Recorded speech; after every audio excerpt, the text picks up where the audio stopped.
Hey everybody, 2025 has been off to a crazy start, so I thought I would go through a couple of charts here to see what's going on in the markets. It's like an ink blot test, or otherwise known as a Rorschach test. Everybody can see something different, but it does paint a bit of a picture about where we're at. Tech stocks are way off of all-time highs. A couple of these names are in bear markets of their own. You'll see Tesla and Palantir down a third from just a few weeks ago.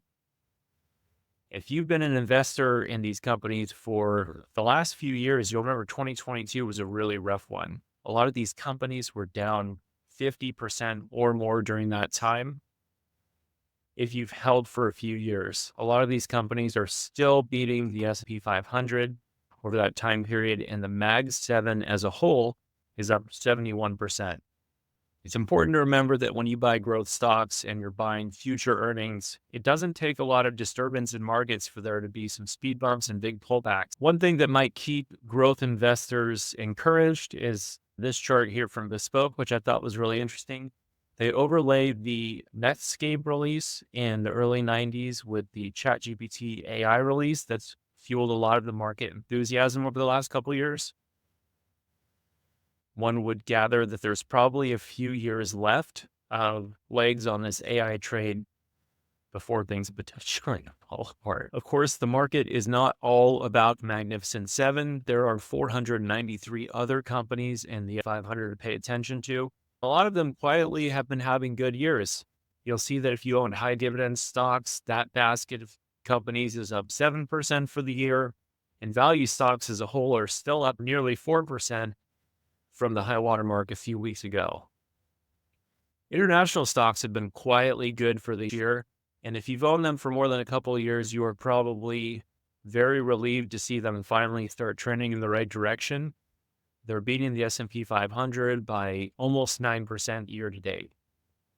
It's important to remember that the US is not always the dominant market in the world. We have wonderful companies and a lot of innovation happening here, but we are one country out of 200. When you look at the US index, you'll see that it takes the lead and it falls behind other indexes out there. This is comparison with the MSCI EFA, which is generally like internationally developed companies. We've been coming off of a long stretch of outperformance. It makes sense that we might be due for a year or two of underperforming some of these international stock indexes. Remember that the US dollar and international stocks generally have a complicated relationship. This year, the dollar is down about 2% from its highs, and international stocks are up 8%. Of course, those companies in other countries are producing more profits over time, and we would expect their share prices to follow, but those can be either held back or boosted by what the US dollar is doing. And if we zoom out a little bit, you'll see that as the dollar strengthens like it did in 2022, there was a big pullback in international stocks. And then when it began to weaken, that's when you saw the tide turn. So just know that when you own international companies, their profits aren't the full story. It's also about the strength of their currency versus ours. Interest rates have been coming down lately, which is a good thing. Inflation, however, topped at 9% during that awful inflation scare of 2022. It's come down to 3%, and the Fed would like to see it go closer to 2%. If it can, we would expect more interest rate cuts. Now, housing prices have been persistently high and going higher for the last few years. This was an interesting chart that shows the couple factors that play into how much houses are going for on the market. Over the last 10 years, median family income has grown by about 54%.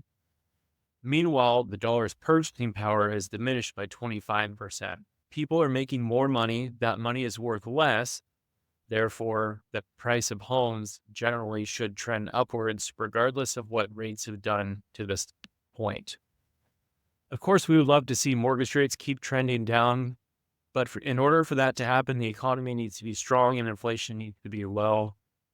If inflation drops and we see interest rates come down, perhaps we can see that mortgage rate get closer to 6%, which would be a boost for the housing market.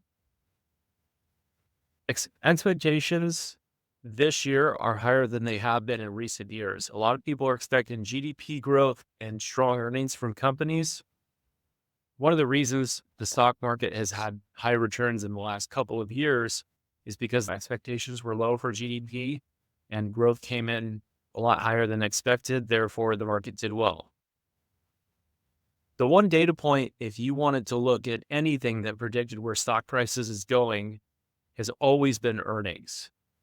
Going back 30 years, you'll see a strong correlation between company earnings and stock prices, with two big drawbacks in each during the financial crisis of 2008 and during the COVID crisis of 2020. But if we can keep earnings moving forward, then stock prices should continue to trend upwards. In recent years, earnings have beaten expectations on almost every quarterly count. I think the interesting thing about 2025 is that earnings expectations are as high as they've been in several years.